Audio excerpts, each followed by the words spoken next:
saat Yerusalem ditaklukkan oleh kaum muslimin pada tahun 637 Masehi.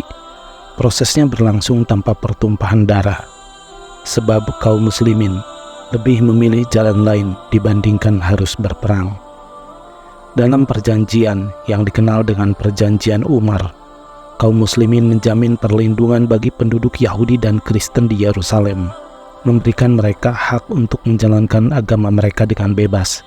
Dan perjanjian ini adalah sejarah penting bagi kerukunan umat beragama di Yerusalem hingga hari ini.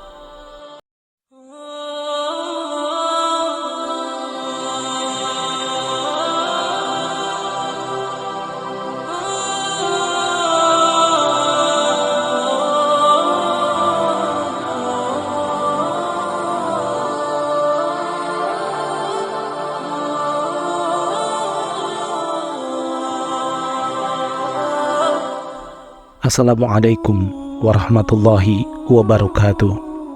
Yerusalem adalah sebuah kota yang berada di bawah kekuasaan Kekaisaran Bizantium pada abad ke-7. Pada tahun 614, dalam salah satu peristiwa besar dari perang Bizantium dengan Sasania, Yerusalem jatuh ke tangan tentara Kekaisaran Sasania. Sasania, yang merupakan Kekaisaran Persia, melihat kesempatan untuk menyerang Yerusalem karena Bizantium sedang lemah akibat serangan di berbagai daerah kekuasaannya. Setelah berhasil merebut Yerusalem, pasukan Persia tidak hanya menghancurkan kota, tetapi juga menjarahnya dengan kejam. Salah satu sumber mencatat bahwa 90.000 orang Kristen dibantai dalam penyerangan ini. Tidak hanya itu, gereja Makam Suci, salah satu situs paling suci bagi umat Kristen, dihancurkan. Sebuah relik yang sangat penting, salib sejati atau true cross, yang diyakini sebagai salib asli yang digunakan untuk penyaliban Yesus Kristus, direbut dan dibawa oleh tentara Sasania ke ibu kota mereka sebagai simbol kemenangan besar bagi Kekaisaran Sasania.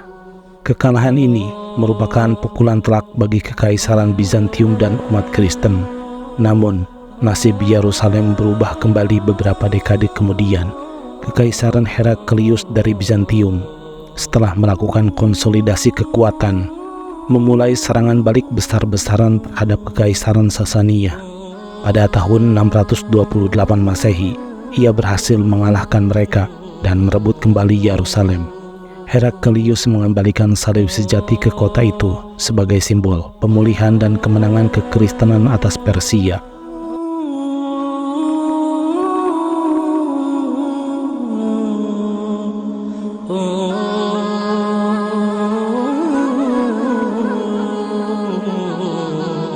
Sementara itu di daerah Jazirah, muncul sebuah kekuatan yang belum diperhitungkan oleh Kekaisaran Bizantium dan Kekaisaran Persia. Kekuatan itu adalah kaum muslimin yang baru saja muncul ke permukaan sebagai kekuatan baru. Kaum muslimin mulai berkembang di sebuah kota kecil di daerah Jazirah, tepatnya di kota Madinah. Namun Madinah adalah sebuah tempat yang memiliki konstitusi tertulis pertama di dunia, dan itu adalah Piagam Madinah yang disusun langsung oleh Nabi Muhammad SAW.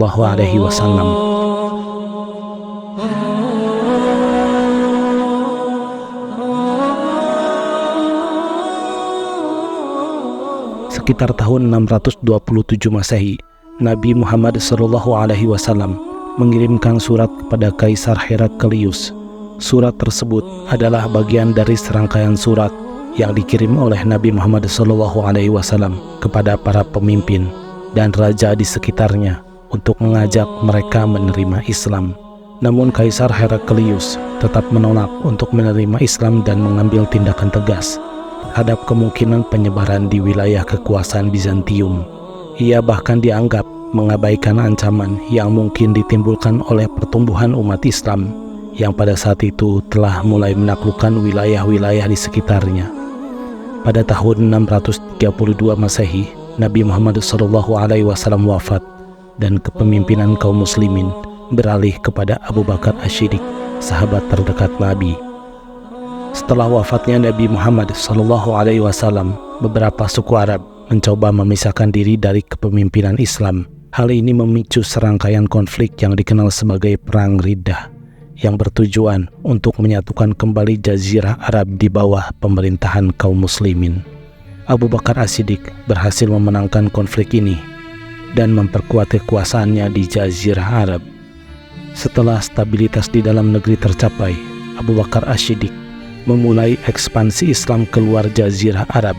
Sasaran pertama adalah Kekaisaran Sasaniyah di timur, yang mencangkup wilayah yang sekarang disebut Irak.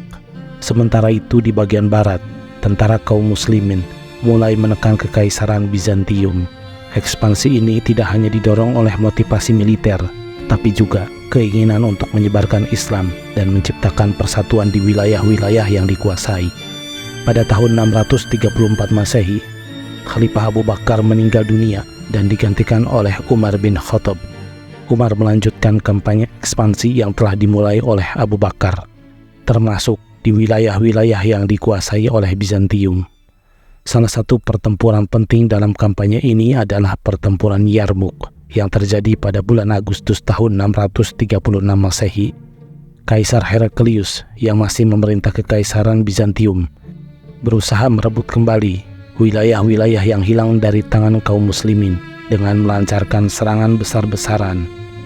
Namun, pasukannya dikalahkan dengan telak di Yarmuk, sebuah kekalahan besar yang mengakhiri dominasi Bizantium di sebagian besar wilayah Suriah.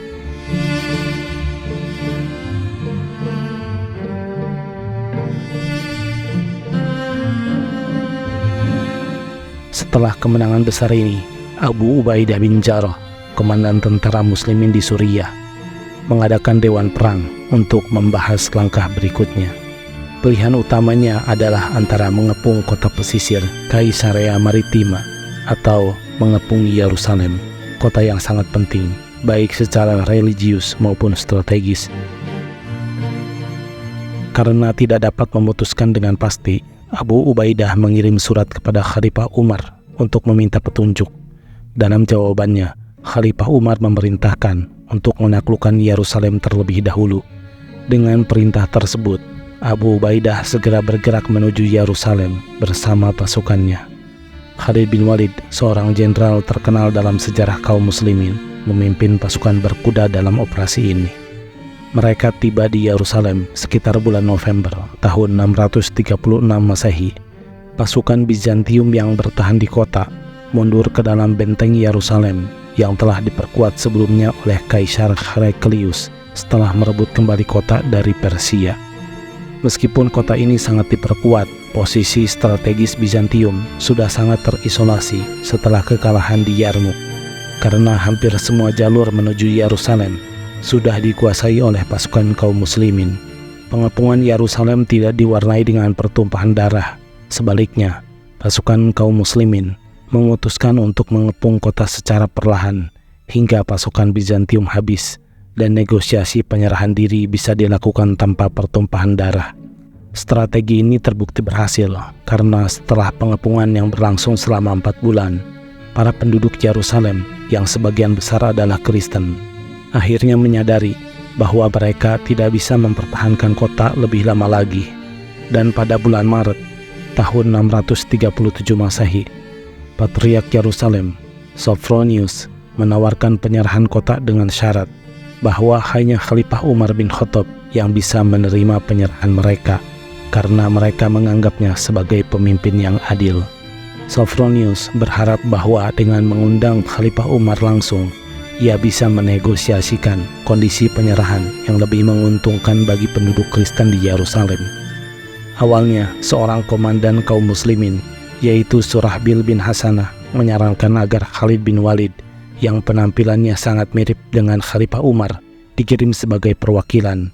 Namun, rencana ini gagal karena Khalid sudah terlalu terkenal di wilayah Suriah dan beberapa penduduk Kristen Yerusalem mungkin pernah bertemu dengan Khalifah Umar atau Khalid sebelumnya, hingga mereka dapat membedakan antara keduanya.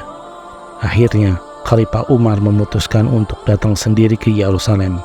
Pada bulan April tahun 637 Masehi, Khalifah Umar tiba di Yerusalem. Ia menunjukkan sikap rendah hati yang luar biasa.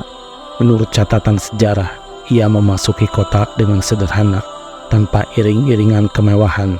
Bahkan ia mengenakan pakaian yang sederhana dan bergantian menunggangi unta dengan pelayannya, suatu hal yang menunjukkan karakternya yang sangat jauh dari kesombongan.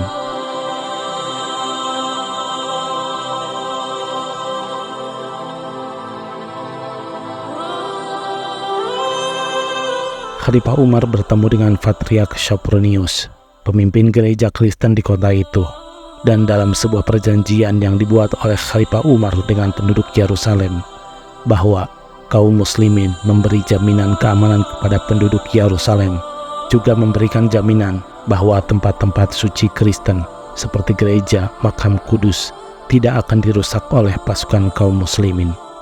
Perjanjian ini dikenal dengan Perjanjian Umar atau Perjanjian Ailia. Berdasarkan perjanjian ini, umat Kristen diizinkan tetap tinggal di kota dengan bebas menjalankan agama mereka, dan properti mereka dijamin keamanannya.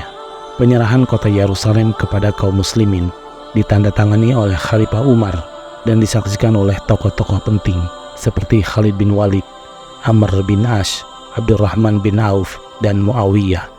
Dan bagi komunitas Yahudi yang merupakan salah satu penduduk awal kota tersebut, penyerahan Yerusalem kepada kaum muslimin adalah momen yang seharusnya bisa diingat hingga hari ini, sebab selama hampir 500 tahun di bawah kekuasaan Romawi dan Bizantium, orang-orang Yahudi dilarang tinggal di kota suci tersebut.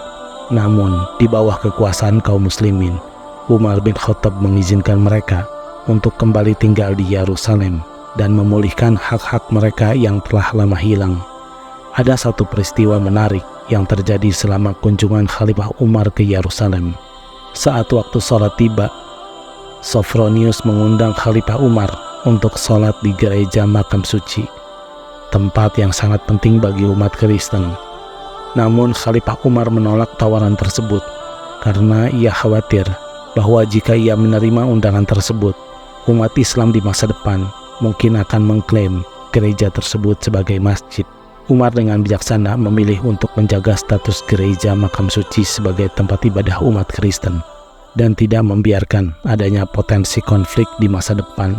Setelah tinggal selama 10 hari di Yerusalem, Khalifah Umar kembali ke Madinah, meninggalkan kota dalam kendali kaum muslimin. Selama 400 tahun berikutnya, Yerusalem tetap berada di bawah kekuasaan kaum muslimin hingga akhirnya direbut oleh tentara salib pada tahun 1099 pada Perang Salib pertama. Wassalamualaikum warahmatullahi wabarakatuh.